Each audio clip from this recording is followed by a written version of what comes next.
Coming up on today's show, Nintendo had a direct, PlayStation had a state of play, Mortal Kombat 1 is out, I played Assassin's Creed Mirage, and we also played Spider-Man 2. Oh, and Brittany's here. Hi.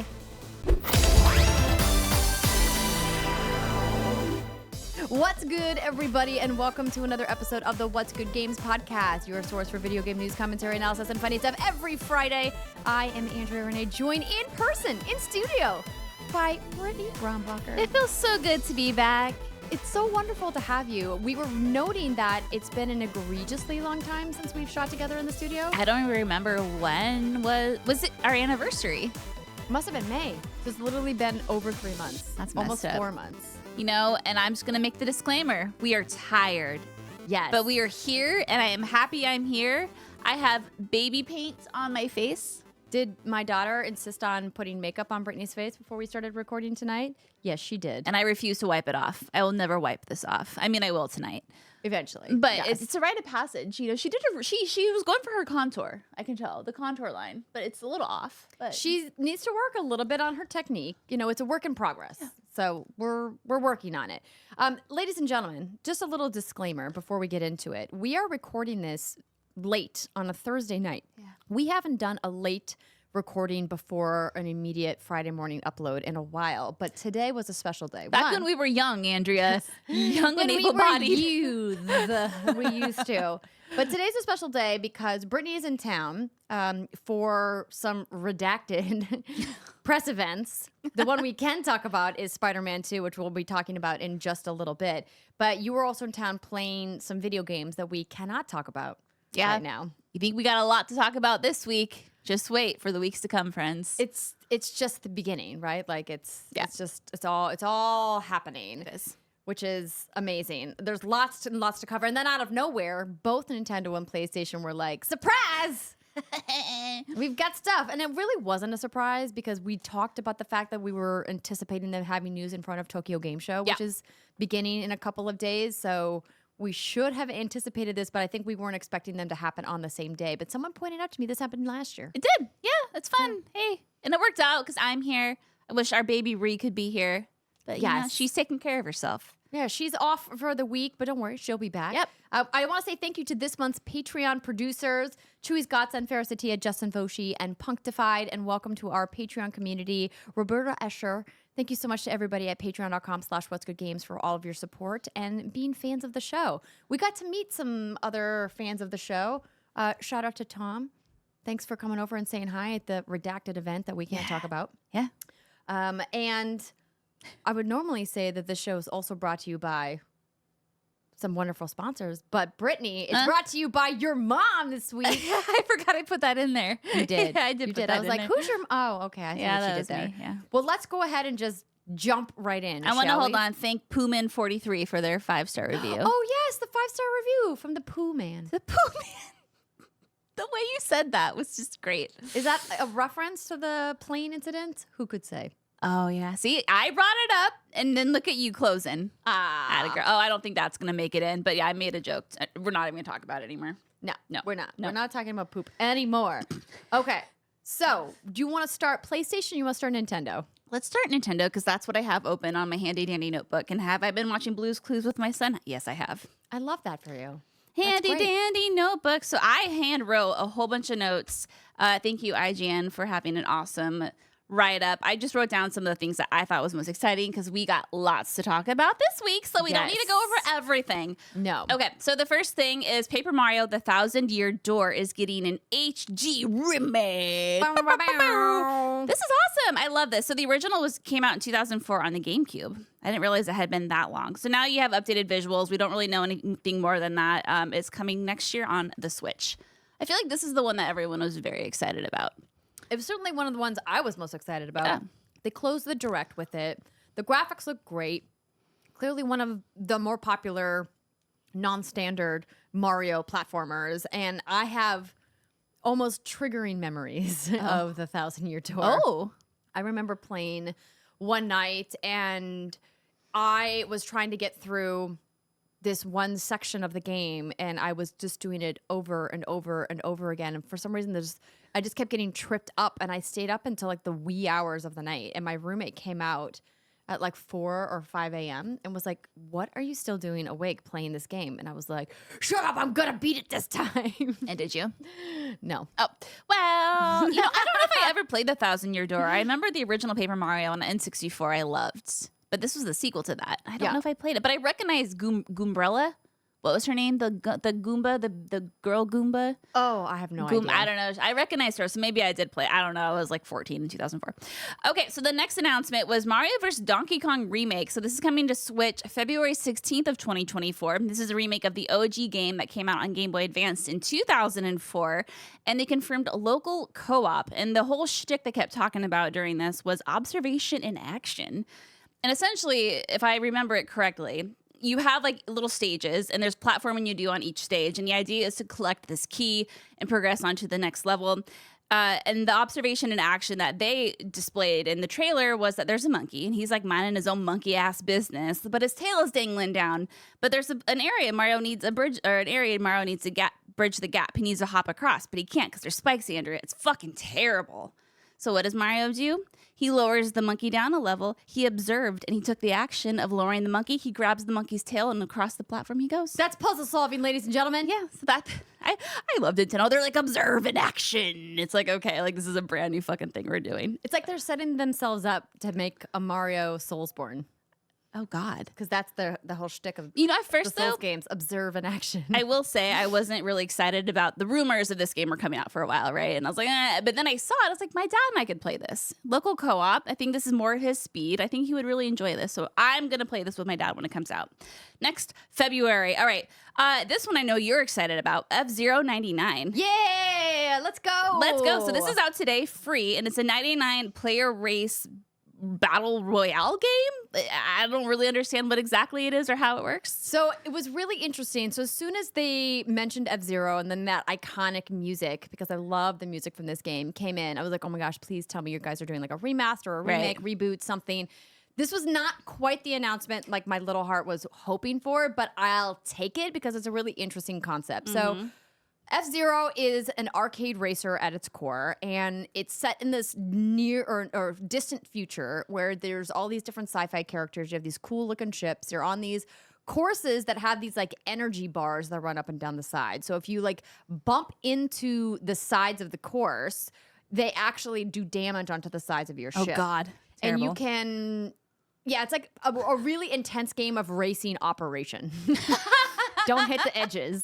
And there's certain areas of the track where you can go and like rebuild your energy meter and kind of like repair your ship. But the idea behind F-Zero 99 essentially is that the faster you drain your meter bar, there's no like regen areas in the same way that there was in the original game, because it's like elimination. But they introduced this new mechanic, this token mechanic. And if you collect enough of these tokens, you can get this special like highway above the course where you get to like leapfrog over and like take like a fast track around to kind of like protect yourself.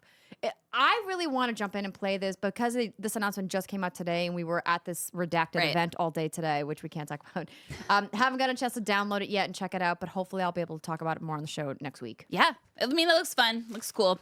But racing operation, no thanks. I think it's a great way for them to build off of what they created with Tetris 99 and how popular that was, and say, hey, let's give Nintendo online subscribers a cool experience from a classic title, because this is an exclusive for the online subscription, and see how people like it. And I think when Tetris 99 originally was announced, it was a big head scratcher, but then it was wildly popular. It was. I remember that. Right? So I think that this has the potential to be really cool. Cool. Well, hopefully it'll bring back F-Zero in a way your little heart desires, baby. Fingers crossed. Fingers crossed. Okay, this one is really interesting. So we knew this was already a thing, but Princess Peach Showtime, so that's the title. That's what they're calling it.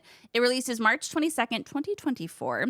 And so my understanding is that Peach and her Toad posse are battling to, quote, save the play instead of save the day, which I think is a really cute plan where it's after a show is disrupted. So in the Mario Kingdom, that's wholesome as fuck, so they got to fix it.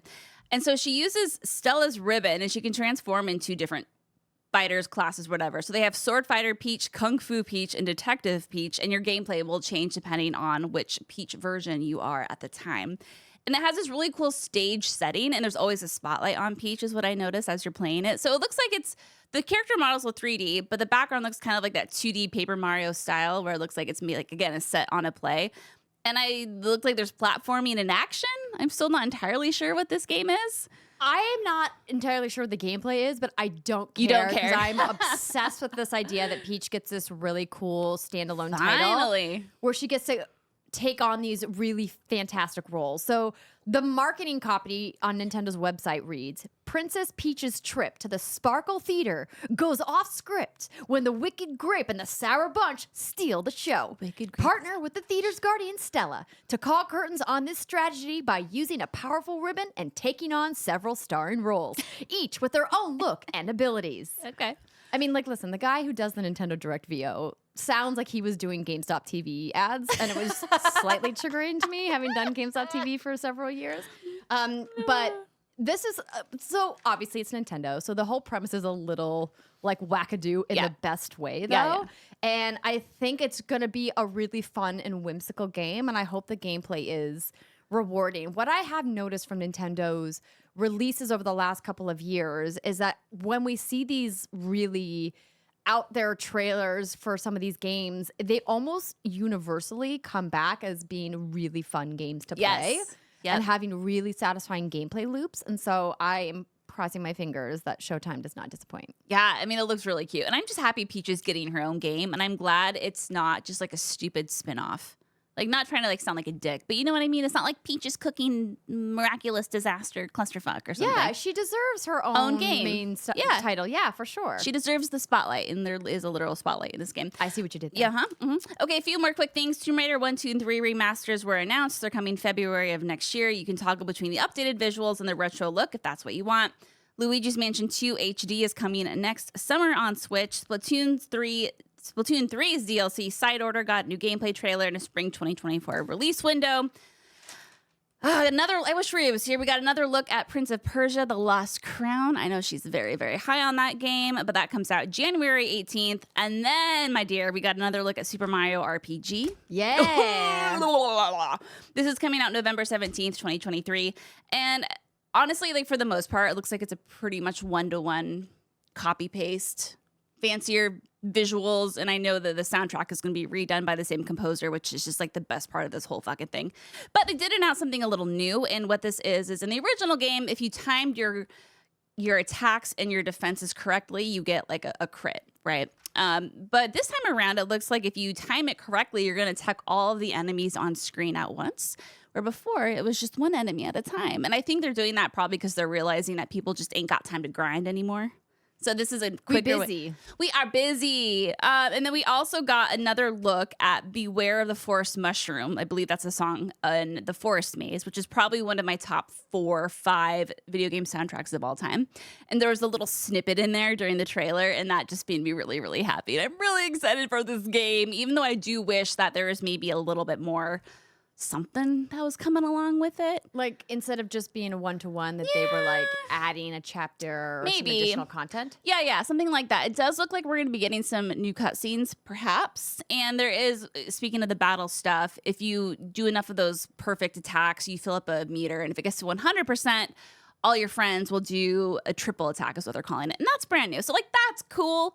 And I'm happy about the soundtrack and whatnot, but part of me just kind of wish for something a little bit more, because this is my very first RPG that I ever played. This game stumped me because I didn't understand the concept of experience points and leveling up. Yes. And I remember calling my aunt, and I was like, Aunt Patty, I'm like, how does this work? And she's like, oh, you have to, fight enemies and get experience points. And then that was it.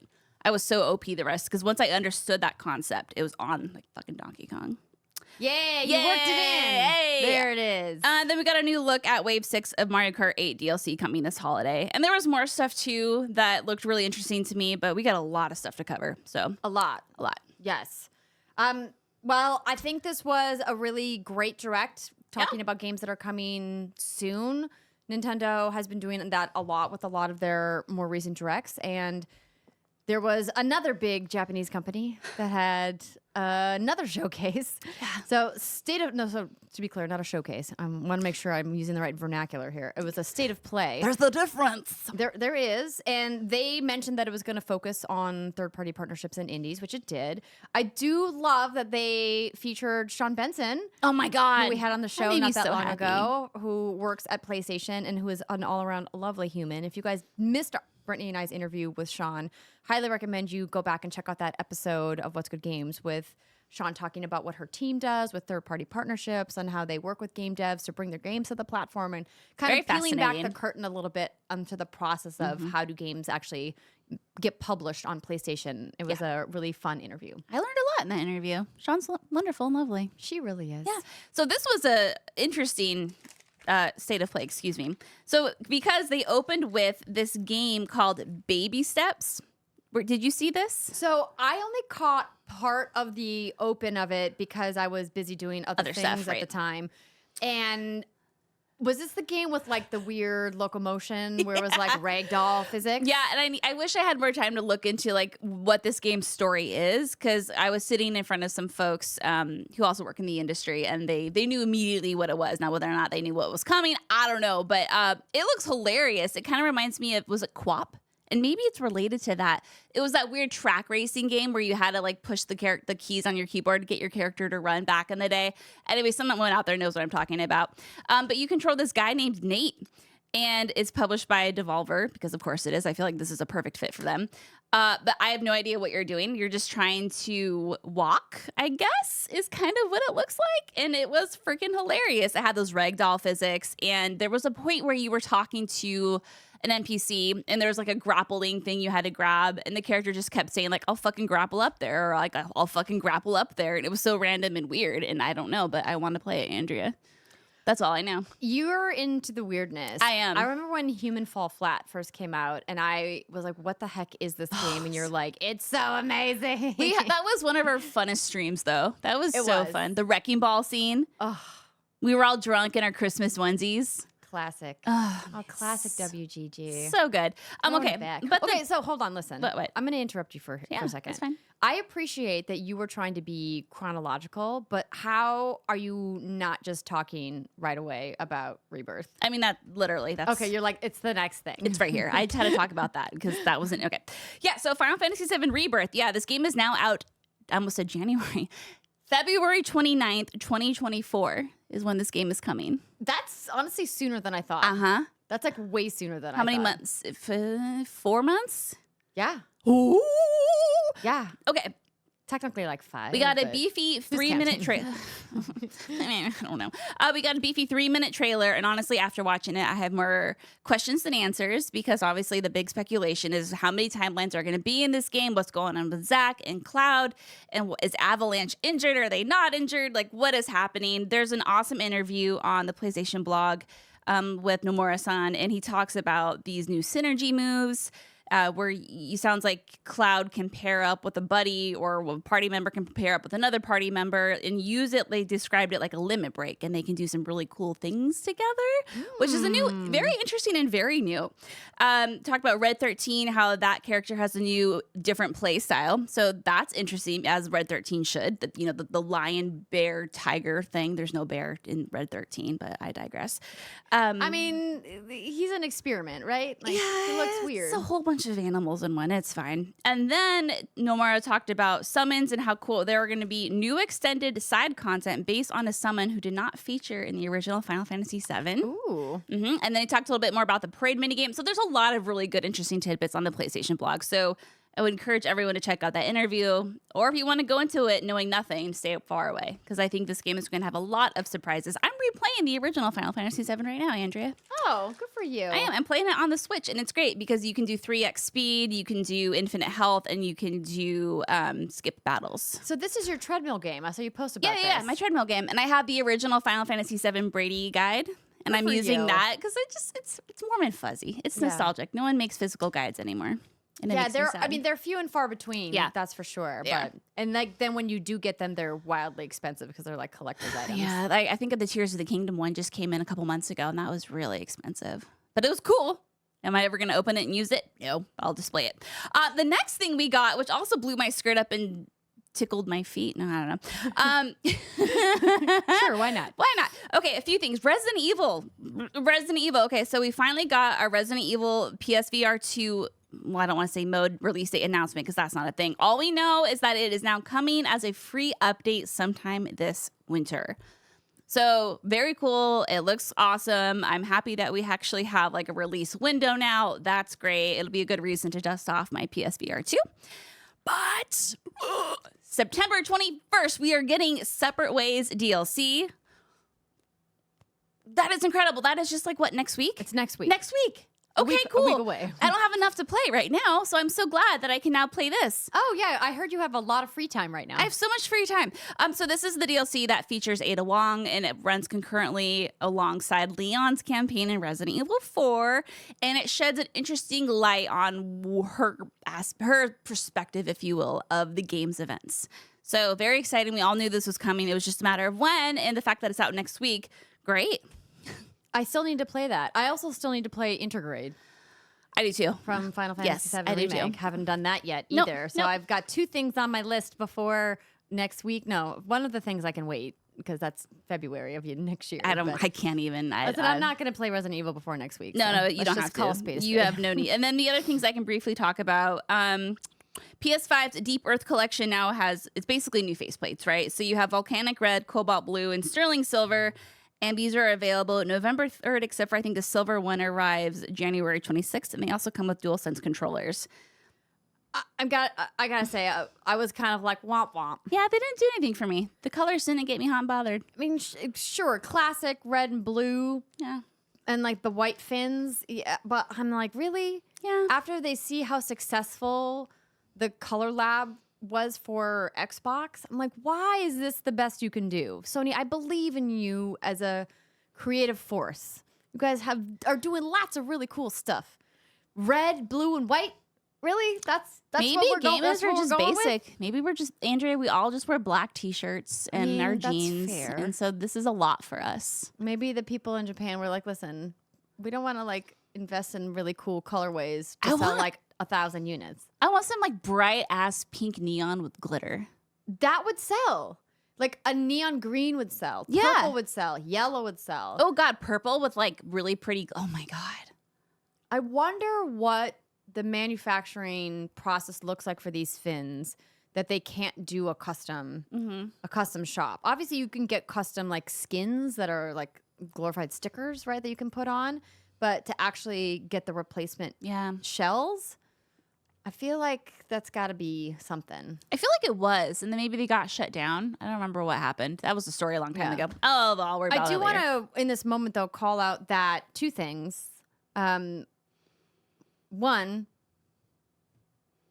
well, I was going to announce the winner of the controller, but I realized I don't have the name with me, so pause that. I'll do that at a different time. Doe. But Sony actually sent me a PlayStation Spider-Man 2 custom console bundle, which was incredible of them, and it included was a copy of the game, and I'm giving away a copy of Marvel's Spider-Man 2.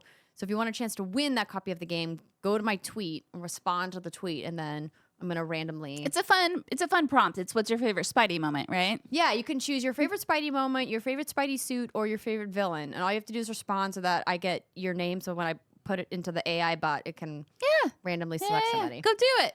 Go do it, friends. So if you want a free Spider-Man game, I'm gonna give it away on the first week of October. Give it away. Give it away. Well, the code doesn't go live until October 20th, and you do need to be in the United States 13 or over on your PlayStation ID, because otherwise it won't unlock. Oh yeah. So sorry, everyone who's outside of the U.S. Yeah. Sorry, I don't your make the baby. rules. They just send me the code. Yeah, Andrew's just a shepherd. Anyway, Okay. Yeah, so those were the good highlights. You good highlights: Ghostbusters VR game, Helldivers 2 trailer, Foam Stars is getting an OPA beta on September 29th to October 1st. And I think that's exciting. It is exciting, and it is so needed. Because I was one of those people who was like, Foam Stars, who's going to play this? Splatoon clone. But as someone who has played Foam Stars, and I know you have as well, it's fun. It is a lot of fun, and it's one of those things that you just need to pick up the controller and play it, and I think you'll be sold on it. Great little party game. Very quick. I think a lot of people saw that initial trailer when it was announced and made very fair but snap judgments about it. And then when we got to play it at Summer Game Fest, I think we all were incredibly surprised by just how comprehensive the mechanics were. Yeah, it was really fun. Really, really fun. Also, real quick, Tales of Arise is getting an expansion in November. This game came out like 2 years ago. This is really random. That is sort of random. Yeah. It's very random. And I mean, cool. I mean, more content is always a good thing. I hope it does well. It's just an interesting choice. I'm happy. That's all I'll say. So these two big showcases were the highlight of the news, but something I want to just touch on as a developing story, because it's such a huge story in the games industry this week, is what's happening with Unity. Hold on. Did you want to talk about Avatar real quick? Did you see the Avatar footage? I did. I said out loud while we were watching it, this looks very similar to the footage we saw at the Ubisoft Forward back in June. So I don't really feel like they showed me anything material that was noticeably different than not only the public-facing stuff that they showed, but all the behind-closed-door stuff that we already reported on. It felt like it was, I'm still excited. You're still sold. It still looks cool. Just this nothing. doesn't look different than what I've already seen. Okay. Cool. And then Spider-Man, but she'll talk about that later. Oh, yeah. She fucking played it. Yeah. That amazing 3-minute trailer that was narrated by Brian Intihar from Insomniac, they played at the Spider-Man event. But again, I'm just going to hold all of my Spider-Man thoughts because I have lots of them and they're almost universally positive. Okay. So, all right. Unity. To kind of button the news, because we do have lots of hands-on to get to, Unity. So this has been a fucking fiasco. Yeah. I'm just gonna say it. It's been a nightmare. It's been bad. It's almost like the people on the PR team for Unity didn't anticipate this having wild backlash. How could you not? And I understand that anytime you raise prices, people are going to go to the internet to complain. Look at like Netflix or Apple raising the price of, also Apple had their event this week, Apple raising the price of like, you know, the iPhone, the Apple Watch, all this stuff, right? People like grumble, grumble, grumble. It's more expensive. I guess I'll buy it anyway. This is not that. No. This is a much deeper layered problem than just raising the fees or raising the rev share. So for people who have kind of missed the news with what's happening with Unity, Unity announced a very controversial decision to change their monetization model for developers who are using the Unity engine. So the Unity engine is like the second most popular engine behind Unreal. And it is a widely used engine across many different levels of developers. Big, small, mobile, PC. I mean, it's a very popular engine, has been around for a while. So Unity announced, according to, I'm just going to read from the Eurogamer article, dramatic changes to its engine business model, which it will seek to introduce a monthly fee per new game install beginning on the 1st of January 2024, a move that has drawn considerable criticism, that is putting it mildly, from the development community. Unity is the engine behind countless games, including Tunic, Cuphead, Hollow Knight, Citizen Sleeper, RimWorld, Outer Wilds, Fall Guys, Ori and the Blind Forest, City Skylines, and more, and was previously available to developers on a royalty-free model built around a subscription tier. Anyone whose funding was less than $100,000 over the course of the year and didn't want to access certain features, such as the ability to remove the Unity splash screen, for example, could stick to the free Unity personal license. And while a Unity Plus subscription was required up to $200K in revenue, a Unity Pro or above subscription was needed for more. So it was tiered to be like, hey, how big is your game? Let's tier how much you have to pay. But they're changing that, and they've implemented a wide variety of features, which I'm not going to go over all of. But the thing that's the most contentious is this per install fee. And originally, they said that there would be a fee if somebody deleted a game and then reinstalled the game, that the developer would be charged twice. They then walked it back and clarified, oh, actually what we meant was they're just charged on the first install. And like the real rub of all of the conversation is they took to Twitter to answer a question from a developer about the transparency of data and tracking these installs, because obviously there's a lot of pirating and other issues, particularly in the PC realm and mobile realm of, you know, how do you track installs and this and this. And they're like, well, we have our own proprietary data model, which you appreciate we can't tell you about because it's proprietary. It's trade secrets, bro.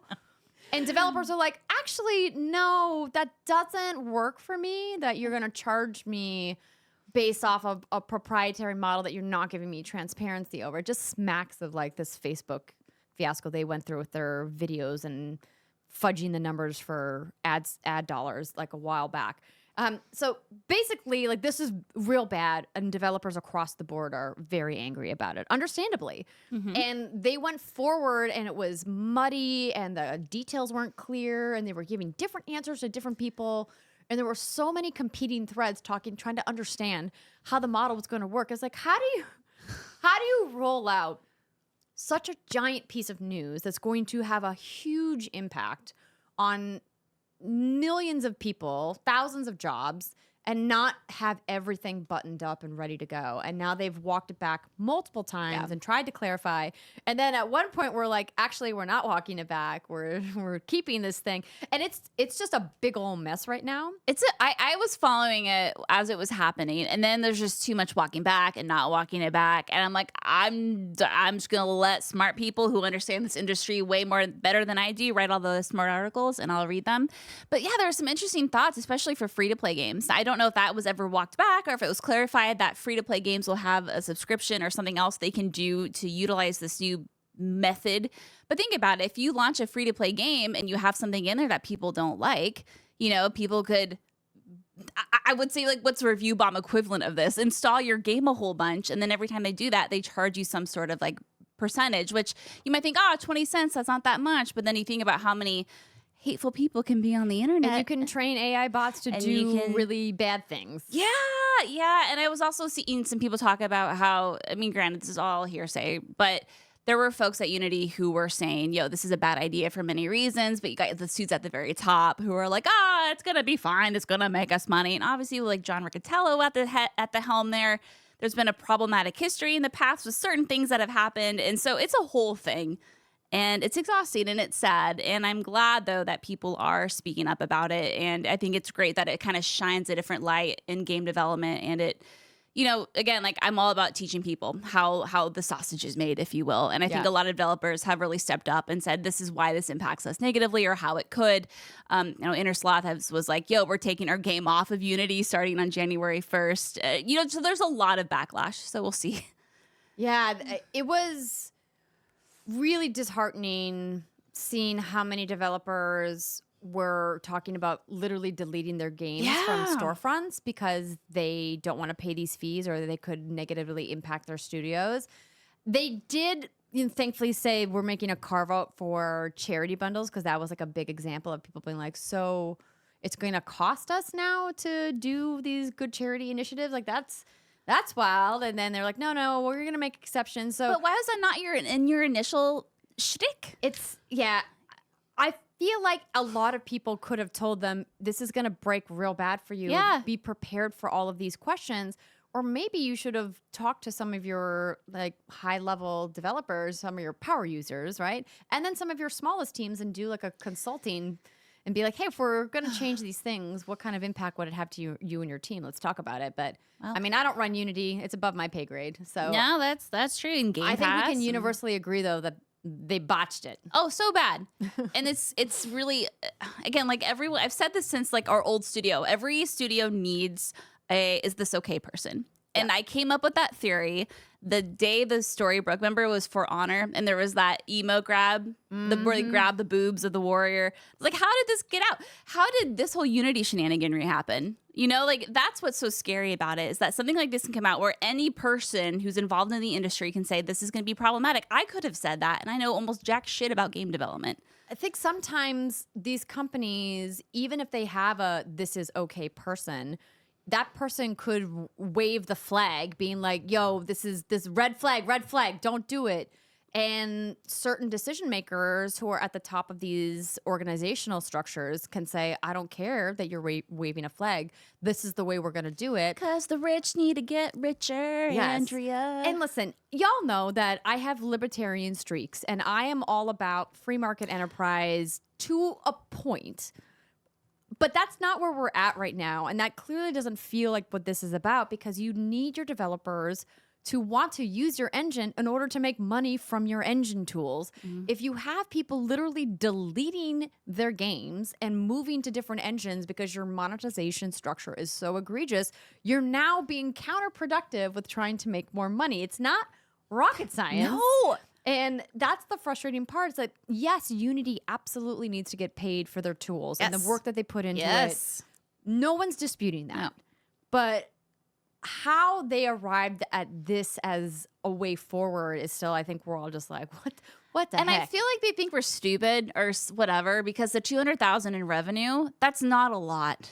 That's not a lot of games to sell, even for, I mean, granted, like I know it's not easy to sell that many thousands of copies, but depending on how much you're charging per game, that's not that many. No. And it sounds like a large number. And I think maybe, someone who doesn't understand that might be like, oh, that's a lot of money. Like you should be happy if you sell that and be. No, you're right. Yeah. And I think the idea is not that $200,000 of revenue isn't a lot. It's like that's not just like cash money in your pocket. Right, exactly. That's paying people's salaries. It's buying office equipment. It's covering your employee benefits. Like that's not just like, oh yeah, I'm gonna go buy myself a fancy steak dinner with my all my profits. It's like, no, that's why so many developers came out and were like, this is wrong, this is bad, fix it. Mm-hmm. And so hopefully we'll get more updates as this goes on, but I don't know how much they're gonna walk it back. Should have walked the whole thing back. I mean, they should. They should just be like, oops, our bad. Sorry, JK. We're listening. Fix it. But who knows? There's been several updates to the story even over the last 48 hours of us, having gotten the first announcement. And so I just had to bring it up because it was such a huge story outside of like the actual fun game news that we got to talk about, that this is clearly a major issue that will continue to be a developing story, I believe, over the next couple of weeks and potentially months or so. Squash it. Yeah, like I hope they fix it. Otherwise, Epic's gonna come in and eat their lunch with Unreal. Oh, absolutely. So good day for them. Free marketing. Let's go. yeah, I guess so. Okay, so that's all the news we're gonna talk about. There definitely was more news, but we have so many wonderful hands-on experiences to talk about. Stick with us, everybody. We'll be right back. Welcome back, everybody. It is the second segment of the What's Good Games podcast, where we talk about any preview events we have been to and what we've been playing. We've got both this week. Very exciting. So PlayStation invited me to come on down to a cool little loft space they had in downtown LA and get hands-on with a very meaty demo. I got about 2.5 hours, almost 3 hours. That is of meaty. Spider-Man 2, and I had a blast. Surprise, everybody. The game is excellent. If you didn't realize it was going to be, because the first two were just okay, right? Like, not that many people like them. It was okay. I heard Like that they were just like mid. like a 6. Yeah. Mid. It's mid. That's Yeah. what the vibes were Definitely mid. not like game of the year material. No, absolutely No. not. Okay, so like what did you do in this demo? So, okay. I was super excited when the message came in, like, hey, do you want to play Spider-Man? I was like, twist my arm. Okay. I have been a big fan of Insomniac games and have thought that they've been doing really cool, innovative stuff. And I think it goes without saying, if you guys have played either of the Spider-Man games, that you know just how great these games are. So the premise of being able to play as both Peter Parker and Miles Morales in the game was super exciting.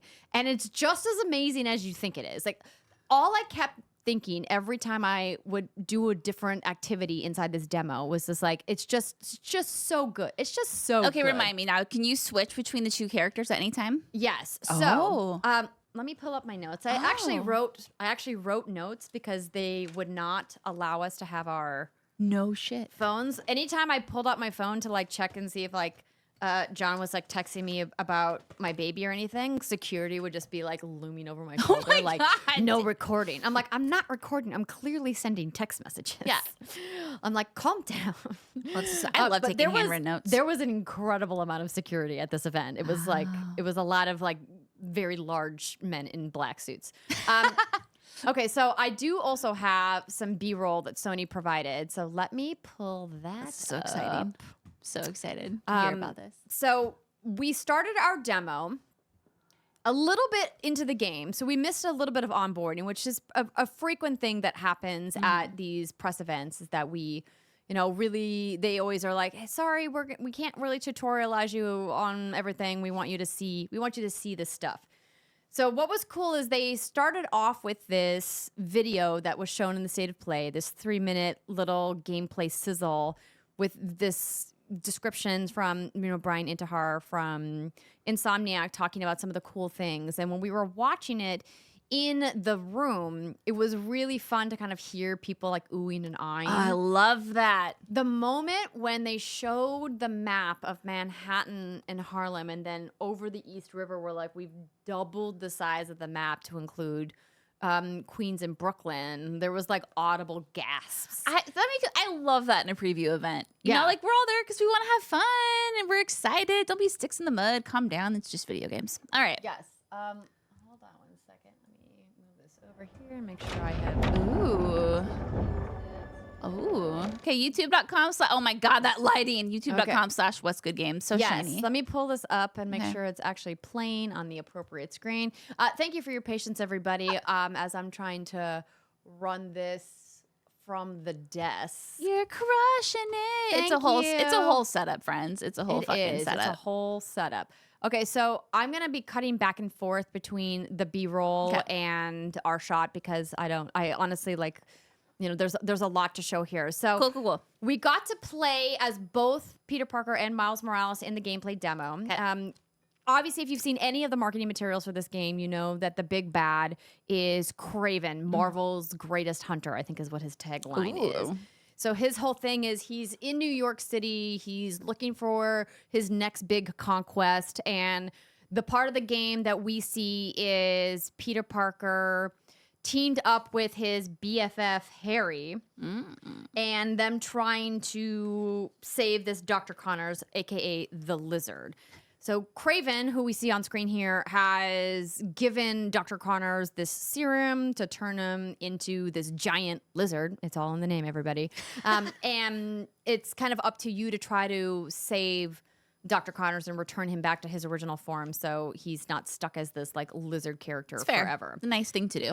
Yes. I mean, it's, you know, Spider-Man is he's your friendly neighborhood Spider-Man, right? Like he's always trying to help people out. And so what's been really cool about some of the stuff we got to see in the demos, obviously in the big reveal of this game, when it was first announced, was like the symbiote suit, right? The symbiote powers that Peter Parker has. And Miles Morales also does have some symbiote powers as well. And in the skill tree for these characters, they each have their own individual skill tree, but then they also have a shared skill tree as well, which I love because I love ticking off boxes and the idea that I don't have to choose one or the other, that I can choose abilities that will benefit both of the Spider-Mans is super cool. Is it a symbiote skill tree?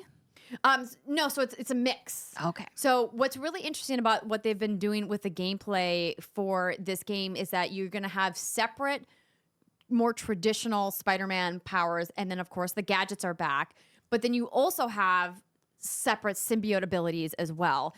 And you can choose between which abilities you want mapped to your button. So you're going to have abilities mapped to your L1. So you hold L1 down and then you hit a corresponding face button to trigger your abilities. And then you would do R1 and corresponding face buttons to use your gadget abilities. Oh my God. And then on the skill set abilities, you can choose if you want to do, you know, like your like electric web for Spider-Man, for Peter Parker, or if you want to do more of the symbiote-based abilities instead. So I really love that they're giving players a really wide selection of choice here, which is exactly what players want in kind of an RPG like this.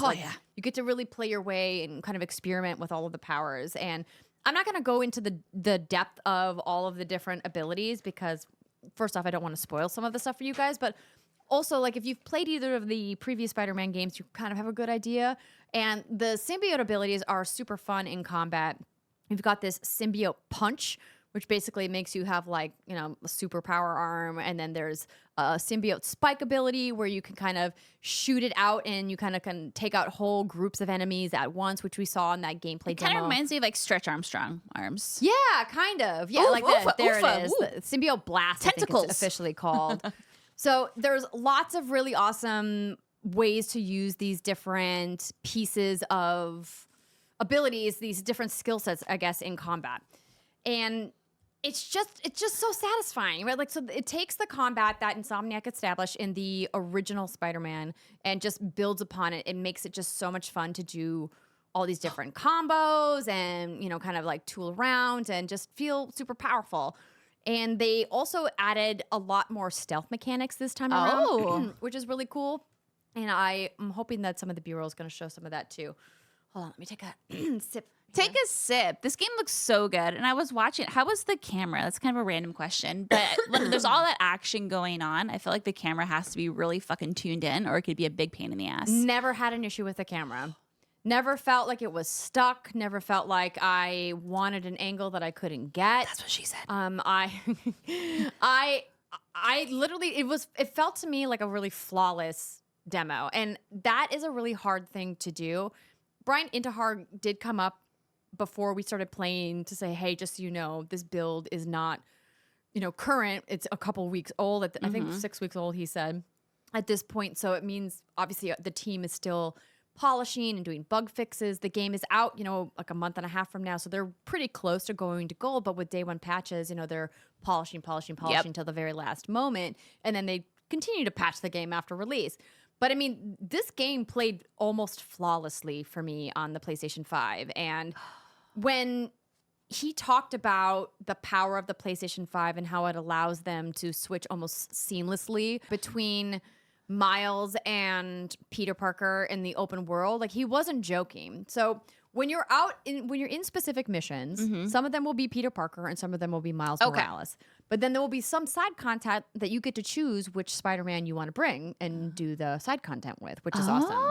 So basically, when you're in the open world, you pull up your phone, your mobile app, and you pull up the Friendly Neighborhood Spider-Man app. It's really that's literally abbreviated as like the Friendly Neighborhood Spider-Man. It's FNSP. Yeah. SP? Yeah, SPN. So, I don't remember. It's got we are so smart. It's got like a 4-letter abbreviation. So you pull up the app, you swipe left on the touchpad on the controller, and you like hit square, and then it's literally like a second, maybe 2 seconds. Like you can barely count out. And that's why in the gameplay trailer that was in the state of play, he said, almost instantly. Because it's obviously not instant, but like it's so fast, you barely. And considering what it's doing, that's impressive as hell. Yeah. Oh, so it's such a cool moment. Oh, I have to show this footage. It's such a cool moment to be able to just switch between them and have that as something that you can do whenever you want. And it's so satisfying. Main story beats, main narrative beats, the game will tell you like, yo, you have to play as this person. But for some side stuff, you can choose who you want to experience that as. Exactly. So if you have specific abilities in each one of their trees, like maybe you're speccing more points into Miles because you like his playstyle better, or you're speccing more points into Pete, you get to choose like, hey, I'm working on this particular goal, or I'm grinding this particular item, and I'm gonna take this character to complete this side mission instead. So one of my favorite parts about the game is the traversal, right? Spider-Man traversal is awesome, and one of the things they introduced in Spider-Man 2, which we're seeing in the B-roll right now, is web wings, and these things are fucking awesome. They're so much fun. They're so easy to use. Essentially, when you're swinging, you just hit the triangle button and you deploy your wings, and you're now like flying, like a flying squirrel. Like you just got these little wings, and in the world, there's these slipstreams. So you can kind of tool around, swinging around. But then if you're like, hey, I need to actually go quite a bit further, faster than just swinging building to building, you can find these almost like little jet streams that will zip you around super fast. And it's so fun. And the stuff that we're seeing now is specifically a Talon drone tray. So Craven has these Talon drones around New York, and you have to take them down. And the challenge is to stay in the slipstream to gather and download this data from the drone. And if you can, do it successfully, you get materials. Can we just talk about how smooth and sexy in the draw distance on that was? It's insane. So Brittany, I knew that this game was going to be gorgeous because I've played the 2 previous games, right?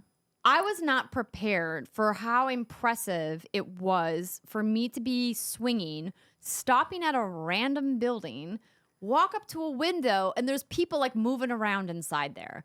I'm like, how do they fit all of this into this game? It's cuckoo bananas.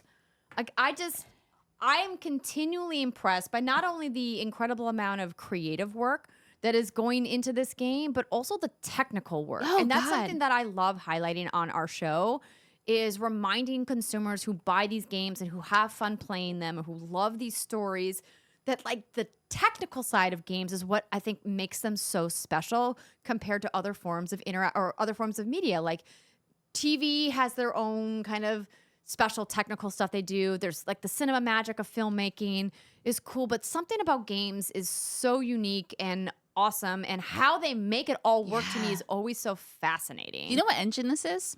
So I asked specifically. Okay. So when I was kind of done with my gameplay session, I want to pull up her exact name and title so I make sure to get it right. I had the opportunity to interview a member of the team at Insomniac, and her name was Jacinda Chu. Yeah, so she's the senior art director at Insomniac. And I got to ask her a bunch of fun questions about like how they build the art that goes into the game, like how do they, process it. As like I asked her some stuff about AI, which I'll mention in just a second. But I said, okay, let's talk about your engine. What's this built on? Yeah. And it's literally just called the Insomniac engine. So it's their own proprietary engine. Fair. And I was like, oh, so you guys really got creative with that one. We had a funny moment. She said that she kept thinking that she's like, well, there's a different name that we refer to it internally, but the public facing name is just Insomniac engine. Okay. So it's their own proprietary engine. And as they've said multiple times over the duration of this Spider-Man franchise, it has been custom built, this game, for PlayStation hardware, which I think allows it to sing the way that it does. Yes. And we've seen that with other Sony first-party games as well. I mean, all of them look gorgeous on the hardware. I mean, from The Last of Us to Horizon to God of War, right? Death Stranding, like they all look just beautiful on PlayStation. And this game is no different. And you mentioned draw distance, and I think it's not to be understated or overstated. It's just like, look at that shit. It's ridiculous. Like, how did they accomplish this? I just don't even know. I feel like I just want to swing around. Like, that's all I want to do. Yeah. And you can. And there's so much to do in the open world. I love that they have a new district progress system, so that allows you to get additional rewards by completing specific side quests in specific districts. And what I also love is that they tell you exactly where to find the materials you need for the upgrade. So, okay. This is probably one of my favorite crafting systems I've seen in a while, and I just want other games who have crafting where you have to gather resources to maybe consider doing what Insomniac is doing with this game. So much like the previous games, you're going to have different kinds of tech parts and different materials that you have to collect in order to upgrade your suits, right? Okay. And what I appreciate about this is that because you're working with so many more upgrade progression paths, because you have both Miles and Peter in the same game, there's like not a dizzying amount of in-game materials that you have to keep track of, but there's several, right? There's like a lot of parts. So I wrote them down. I was like, you have to keep track of like city tokens, hero tokens, tech parts, rare tech parts, just to name a couple. And what I appreciate is that the game will take you, let's say you're in the crafting menu for the gadgets. Okay. And you want to upgrade your spider bot. I do. Then you go and you're like, oh, dang, I don't have enough parts. There's a button, triangle in fact, that you hit that's like, where do I get the parts? It says find more parts. And it literally shows you these are the different side quests and missions that you can do to find these exact parts if you want to upgrade them. And I was like, God bless. This should be fun. Yes, thank you. It should be fun to gather the materials to upgrade your shit. You don't want to be wandering around aimlessly because we ain't got time for that anymore, Andrea. Yes. Don't make me hunt. Like, let me do the fun part. Aww. And I love that. So you can pick and choose. Okay, well, I want to save my resources because this part of my spider suit I want to upgrade, or if I want to save it for this. And I also love that they don't overlap the resources that much. So you can not feel like you have to make a lot of hard choices. Instead, the hard choice is, which mission am I going to go do to earn these parts? Yeah. And what a fun choice to have to make. Yes, because you know you're going to get rewarded at the end with something you want. Yeah. This game literally feels like nothing but the hits. It takes the best of what they built upon in Spider-Man for PS4 and Miles Morales and makes it even better somehow with what they're doing with Spider-Man 2. I cannot say enough about how much fun I had playing this game. Yeah, so this is the spider bot. So this is a Miles Morales mission where you send your little spider bot companion in to go take down these or to repair these power boxes, and you're essentially piloting the spider bot through the level, and you get to kind of do various different things with it. So one of the fun gadgets that you can upgrade in the game. Okay, so it looks good. It plays good. How was what you can talk about anyway? The narrative, the facial capture, the voice acting. Yes. So hold on. Let me go to someone else. I love physical notes so much. I mean, honestly, all of it was incredible. Like, one of the cool things that I got to talk to Jacinda about in our interview was some of the work that the art team did specifically on increasing body diversity throughout all of the different characters in New York. So they looked at the way that, New York had been represented in the first couple of games, and they were like, this is good, but we can do better. New York is one of the biggest melting pots in the entire world. Let's try to represent as many different types of bodies as possible. And I love that, not only from an inclusivity and diversity perspective, but it also showcases their ability as a developer to animate and rig and create all of these different kinds of people in the world, and to do it, so many of them existing and all of it kind of running, was really awesome. And she pointed out that there's female AI enemies this time around. So it's not just like a group of like standard comic book goons or whatever that you're fighting. That Kraven's hunters in particular, who you're going to be fighting a lot of, because Kraven's the big bad in this game, they have like a really unique and diverse look because they tried to meld the idea from the comics of like who Kraven is as a character, because he doesn't have like a posse and like in the lore. They're like, but in service of gameplay, we have to kind of craft who these people are going to be. But we also want them to fit into modern day New York. So it's like, how do we take these like hunter-esque people who would normally be wearing like feathers and fur and their trophies of their hunts, but also make it so that they can walk around in New York? And hearing the process of how that team went through that was really cool. I love that stuff. That's so interesting to me. Okay. Yeah. Okay. So it was really fun to hear how that team did that and the work that they did closely with Marvel Games and some of the rest of the Marvel lore team, as they have been across this entire franchise. But I mean, listen, the game looks incredible. The cutscenes look ridiculous. I mean, I laughed out loud at one of the first lines that Peter Parker said, because it was like so like that like whimsical, corny Spider-Man joke that you absolutely expect from a Spider-Man game. And I just can't say enough about how excited I am to play this game. And I'm gonna be truthful here. I don't lie to you, everybody at What's Good Games. This originally was not at the top of my list of games to play this fall because, as we all know and have been discussing, there's a lot to do this fall. And I was like, I knew this game was going to be good. And I was like, I can play it like maybe closer to the holidays or something when I have some more time.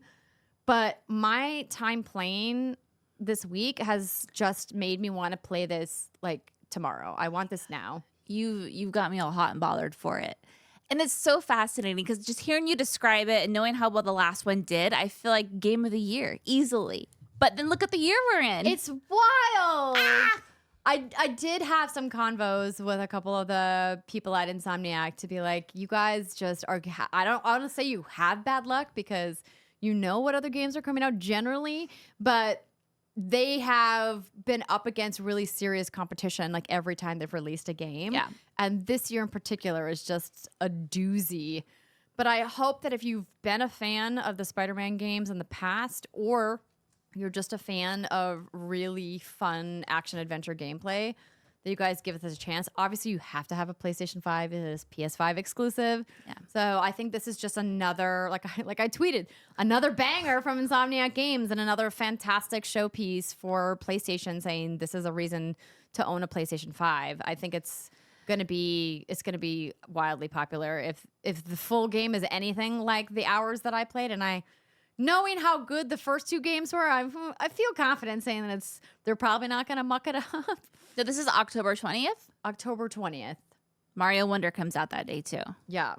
Okay. Yeah, man. It's good. It's real good, everybody. Oh. It looks real good.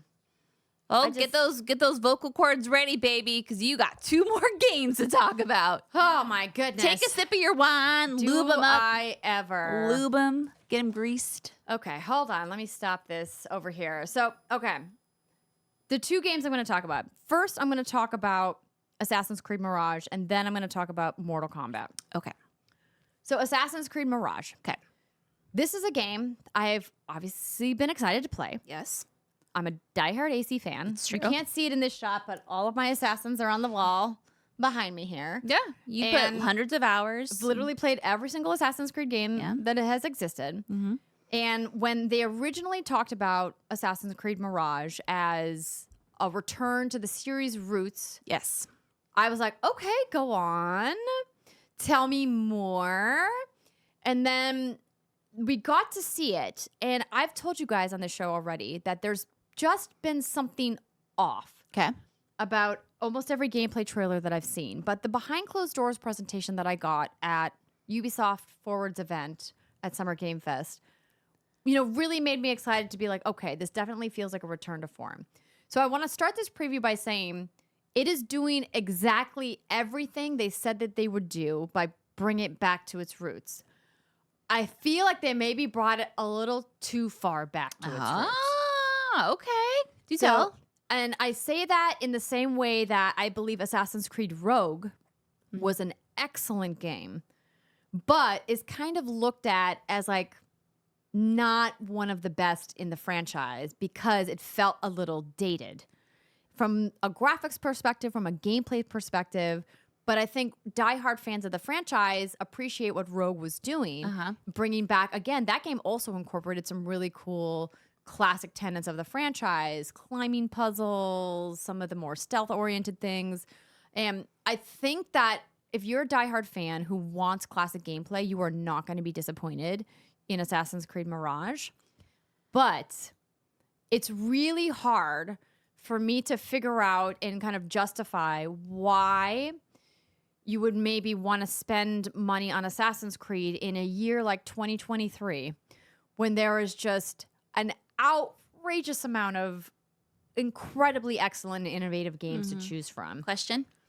Do you think this is a problem with Assassin's Creed back to basics formula? Do you think that formula is too old, too dated? And do you think it's because the more open world style lends itself to better game overall?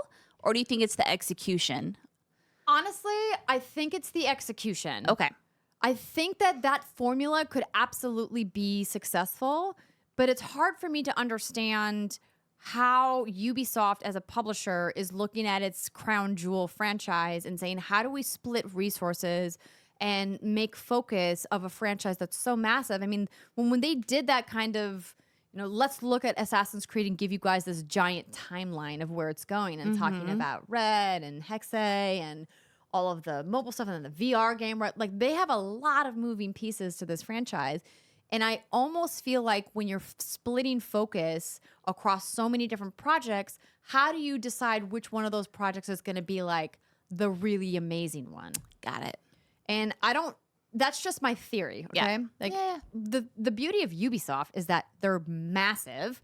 They have a huge team. There are literally thousands of devs across the world working on Assassin's Creed at any given moment. And so I think what the struggle with that is like, how do you also come up with like a unified vision? Spoilers, you don't. Yeah. Right? There's many different visions for what the game should be. And obviously even fans don't have a unified vision of what this game should be. When you and I have talked about some of the similarities between Assassin's Creed as a franchise and Resident Evil, right? Like how there's like two very split camps of like what people want their Resident Evil to be. Yeah. And I think Assassin's Creed is in that lane too. So if you loved Origins, Odyssey, and Valhalla, you're going to feel out of pocket in this game. Okay. This is not those games at all. And this is very much a simpler, smaller experience, which I think a lot of people in Assassin's Creed were crying for. Yeah. But there's also like millions of AC fans that loved those giant RPG games.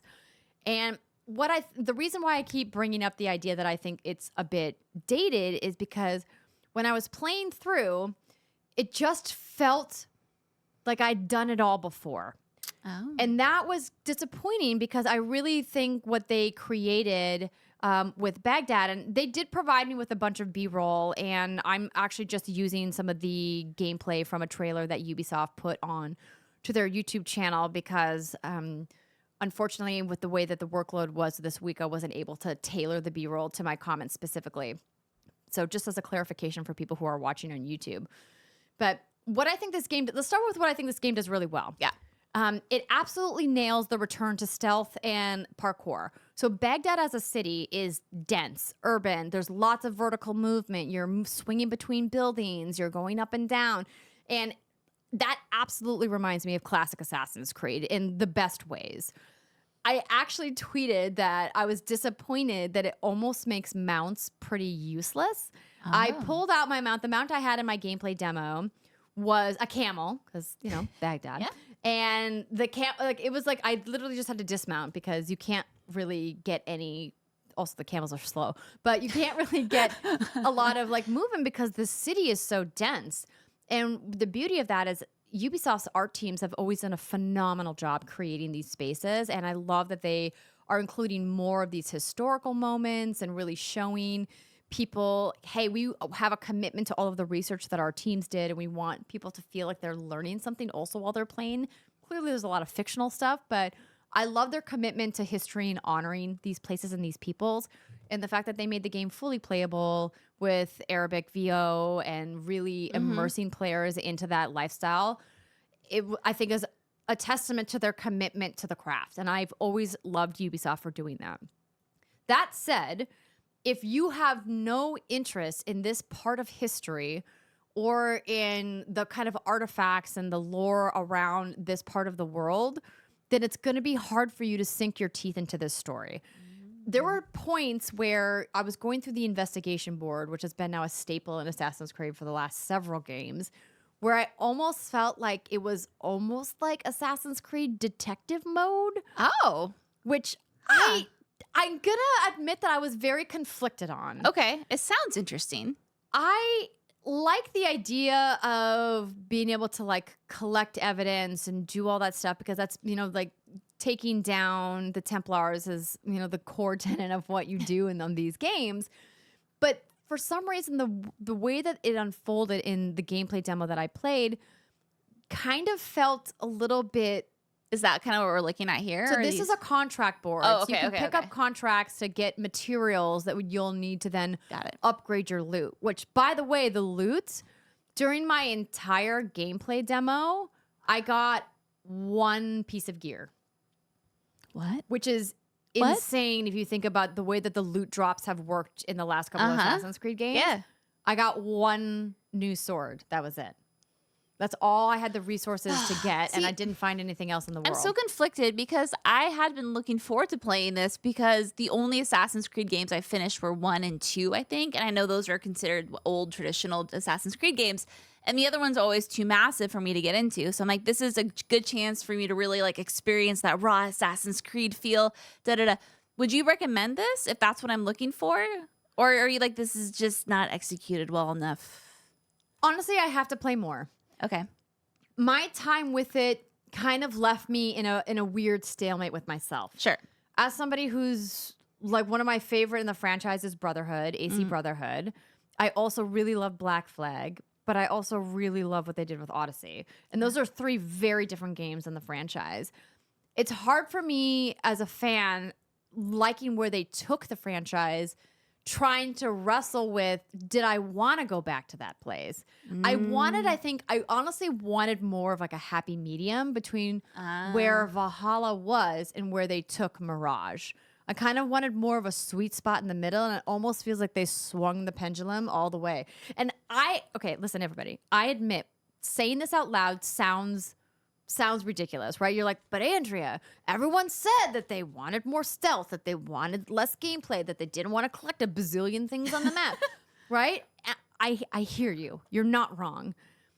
But there's just part of me that didn't walk away from my gameplay as excited as I wanted to be. And it was really hard for me to care about these characters. And that's been a struggle I've had with a couple of the past Assassin's Creed games, that the investigation board almost feels too big, that they have all these different Templars that you have to go and axe, and then their picture turns bloody or whatever. And that's all cool, but I don't care about a lot of those characters. And in the gameplay demo that I got to play, you get to meet a couple of these local characters in Baghdad and kind of figure out why they're attached to the Templars and why you have to take them out. And I was like, I just don't care. I was like, I don't care about who you are and what your backstory is. And I don't know how to fix that problem. I think obviously I need to play more of the game. And it sounds like the idea that you only got one piece of gear, a sword, maybe that's what it's lacking. And from what you've played anyway, a sense of progression perhaps, maybe that dopamine rush of loot, of something new perhaps, maybe. Yeah, and the gameplay that we're watching now is a showcase of one of the new features for this game, which is the Assassin's Focus ability, which is this ability that you could upgrade throughout the course and where you can do these really cool assassin moves.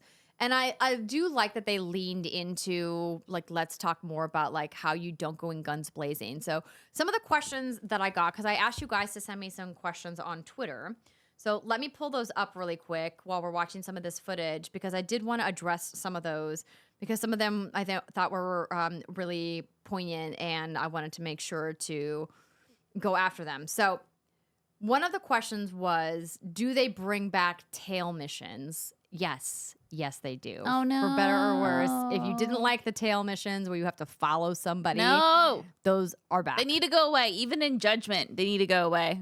Yeah. Same. So sorry, everybody. If you don't like the tail missions, then I guess you're going to have to suffer through it or not play. A great question that I got from Nicole Z, who is a wonderful person. Several past games let you play as a woman, giving gamers like me my ideal gaming experience. With the removal of a playable female character, what female experiences and characters have been added to address that? Ooh.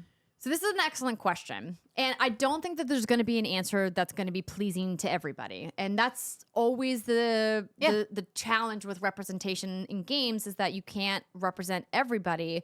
How do you pick a representation that reflects your story and fits in organically with your lore, but also is trying to represent the diverse body of gamers throughout the world, right? Like, there's no right way to do it. There's, in fact, a lot of wrong ways to do it. But I think trying to do it right has been a struggle for a lot of developers. And I think Assassin's Creed did some really great things in the last couple of games where you could choose, which Eivor you wanted to play as, if you wanted to be Cassandra or Alexios, right? Like, I thought that was really awesome.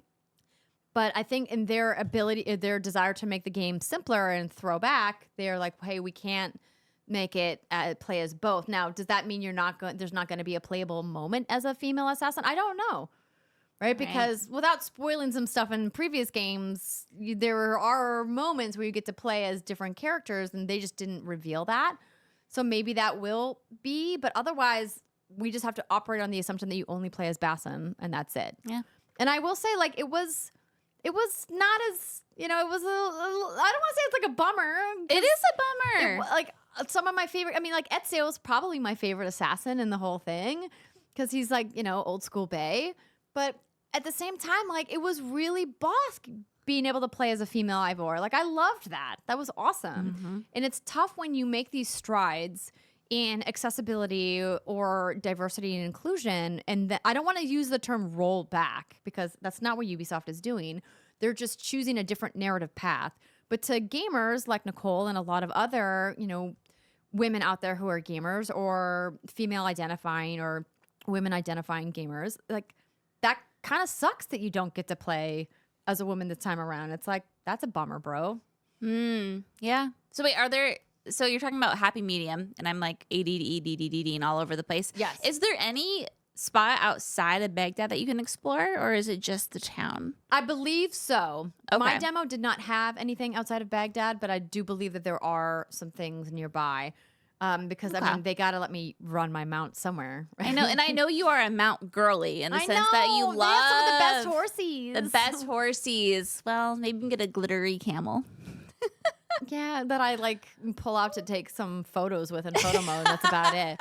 It's just the way that they've optimized the parkour system. It's just so much faster just to run than it is to try to take your mount out, because you're constantly bumping into people and people are mad. And the old school, like, you piss the guards off, they're on you right away, it's so bad. Oh no, that was gonna be my next question. Really? Yeah. Oh yeah. And there's like a notoriety system, and then you can pay to have your notoriety taken down. But like, I mean, people get mad. I remember walking into this one part of the market where I had to go do a mission, and this woman's like, "The thief, he's here," and I was like, "You don't know me," but because I had like a one of the boxes ticked on my notoriety meter, like just random people seeing me in specific areas, they were like, "That guy, take him away, arrest him." I remember I was playing one of the older ones, and I like farted. I didn't actually fart in the game, but a Templar was like, "We must kill you," and like. Legit, and this is not a dig, I'm not playing this now. Like that, I still think about how frustrating that was to me.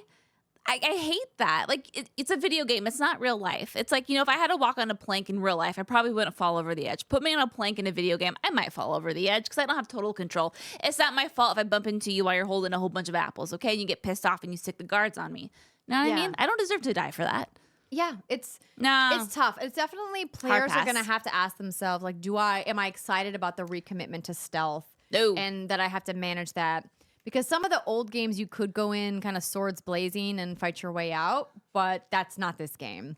Yeah. Later on, once you have spec'd a bunch of stuff in the skill tree, you might be able to. But in my demo, it was very much like you try to take on the guard, you better just run. Because they're going to cut you down. And then they keep following you. And like Valhalla, you have to eat food to regen health. So you have to find food stores. And so we're taking it way back. Eat an apple, eat a pear, eat the foods to get your health back. No, thanks. Okay. So, I mean, That's listen, okay. That's okay. It's not for me. That's okay. That's fine. But I'm good. Excuse me, but so this is not going to be for everybody. Nope. I mean, but the team at Ubisoft called this a love letter to an almost 16-year-old franchise, and it's absolutely designed for hardcore Assassin's Creed fans or fans of stealth games in general. If you never played the original Assassin's Creed. Oh, here we go. This might make it easier. How is the save system? Can I save at any time? Do you know? I don't know. Okay. I don't recall exploring or I know asking it's about the weird save because system. when you're playing a demo, you usually don't save like you would if you're playing the actual game. No, and Assassin's Creed has never really had like a scum save system. Yeah, okay. And there was a point where I died in a fight, and I did have to go back quite a ways and redo some stuff. But yeah, That's fine. Hey. yeah. So like, here's my thing. If you were one of the people out who are like, I wanted that, I can't wait. It's smaller in scope. There's an emphasis on stealth. There's a deep, like detective mode in the investigative missions with the Templars. And you're going to be able to explore the beautiful city of Baghdad. And this could be the game for you. Mm-hmm. I think I just don't want to be back there right now. That's fair. That's fair. That's okay. Yeah. I'm sure you'll still check it out. You'll play more. No, I'm definitely still going to play it, to be clear, because I can't not play it. No. It's Assassin's Creed. But it just didn't get me as excited as I wanted to be. Right. Your panties aren't twisted in a good way. My panties are definitely more twisted to find out what's happening with Hexe. Yeah. I want to know more about that. Oh my God, me too, though. The fucking witch trial, witch hunt, See, shenanigans. like the new hotness is kind of what I'm like, ooh, oh my God. Tingles. In Assassin's Tingles. Creed Red, dude. Yes. That's the one. Yeah. I bet you that's going to be. Oh, it's going to be sick. Yeah. That's what I wanted first. I mean, everyone's wanted that one for so long. Yeah. That's what, oh my God. Okay. So last thing. And I wish I had more to talk about because so far I am loving this game. And thank you to Warner Brothers for sending me a copy of the collector's edition. I actually installed a disc. Everybody. Oh my God, that take you back? Oh my gosh. I haven't put a physical game disc into my Xbox in a while. And this also has a data disc, which is, I'm just going to say it's annoying as fuck. You have to install it from the disc, and you have to put the data disc in. You have to take the data disc out and put the fucking game disc You back put the data in. disc in. You take the data disc out. It honestly makes fucking discs obsolete. I'm like, why are we even doing this? Okay. So I got to start my session with Mortal Kombat 1. Yeah. Obviously went straight to story mode. Yes. Because it was pre-release when they gave it to me, and I was like, I'm not even going to mess around with any of the online stuff because the servers aren't even properly turned on yet. I was like, No. we'll wait. Yeah. This game is amazing. It's gorgeous. It was everything you loved about what NetherRealm has done with story modes and seamlessly blending cutscenes with the fights and taking characters and really kind of slowly onboarding them in a way that narratively just flows so fucking seamlessly. And like, I remember the first moment where I went from cutscene into the first fight in the story mode. And I'm going to keep it all very like spoiler free because I want you guys to experience this. Like if you're MK fans like I am, or even if you're just like kind of interested because you're like, oh, I heard Megan Fox is in the game. That's me. Which is wild and cool at the same time. It just like seamlessly in a cutscene, and then it just like had this little like pullback moment with the camera, and then it's in like the 2D plane, and I was like, oh my gosh, this is the fight. This is like the fight stage. It's just beautiful. Like the graphics are ridiculous. So I'm playing on Xbox Series X, and it just was gorgeous. I love the way the cameo fighter system works. I clearly haven't gotten to explore the depths of it because I've only gotten about 3 to 4 hours into the game so far. So I haven't like unlocked a lot, but I love how after every fight mission in the story campaign, you unlock new customizable cosmetic gear. Ooh. So there's a big customized screen at the splash screen at the main menu where you can go in and kind of tailor all of your fighters with all your different outfits, your different gear pieces, and you earn a lot of stuff in the campaign, which I love because it makes people feel rewarded for completing the story. And the story, of course, is cuckoo bananas because they like, I don't want to say they jumped the shark in the last game with the Chronica stuff, but I mean, they kind of did. And so we're in this new alternate universe with Liu Kang as the fire god, and you know he's got Raiden, and it's so weird to see like baby Raiden because you know Raiden's usually like the big boss, you know, ruling the Earth Realm folk, and we've got Raiden and Kung Lao, and they're kind of like the heroes of the story campaign, but then they bring in all of these characters, and we get to see kind of the origin story of Kitana and Milena with their mother, Queen Sindel, who's like, one of my favorites. That's your mommy, right? Yes, Yeah. I love her. Yeah, I'm talking about muscle mommies. Oh, I love muscle mommies. Yes, she's amazing. And I just, everything I've been playing so far, I had to force myself to put the controller down and go to bed. It was so good and so seamless. And like some of the cutscenes are so long that I was sitting there watching and like my TV like dimmed a little. Oh, shit. You know, if you guys have like the power save settings on your TV, I was like, oh shit. And then you wiggle the sticks and it's like, no, don't dim. But like, I was so like enraptured in what was happening on screen.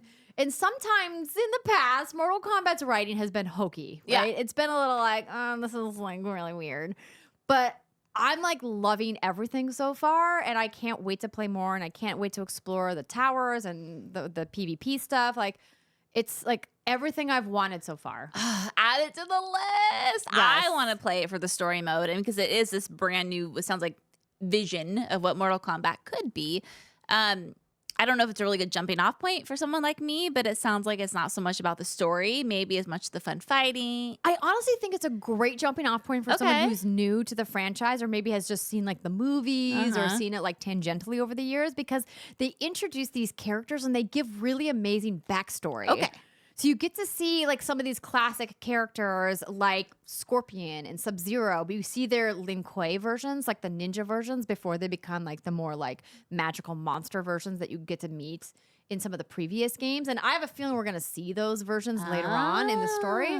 But I love that they're kind of like almost rebooting the story in a sense and saying like, hey, like let's bring this to a new generation of gamers who maybe don't know our wild and crazy lore, but have maybe just heard the name like Reptile or whatever, or Smoke or Rain or any of these other classic characters, and say like, who are these characters that we can introduce? How do we explain who they are? And even some of the big characters, like I mentioned, like Milena and Kitana, who are staples of the franchise, let's say like, who are these princesses? Like, let's talk about like how Milena got, you know, to have like the Tarkat, you know, sickness, and why does she wear a mask, and you know, like what's behind the mask? Spoilers, scary teeth. And Did you say scary teeth? Scary teeth. Have you seen her without her mask? No. Oh, You want to show me? Yes, I'll show you. Okay. I'll show you. Okay, so could I, in theory, then just turn this on baby mode and just veg and just enjoy a good ass movie? So I'm not even playing on super baby mode because they have a very easy mode. I'm playing on easy mode because I was like, I want to try to just get through it as fast as possible. Like, I know that sounds bad, but I was like, I just wanted to like consume the story and the cutscenes.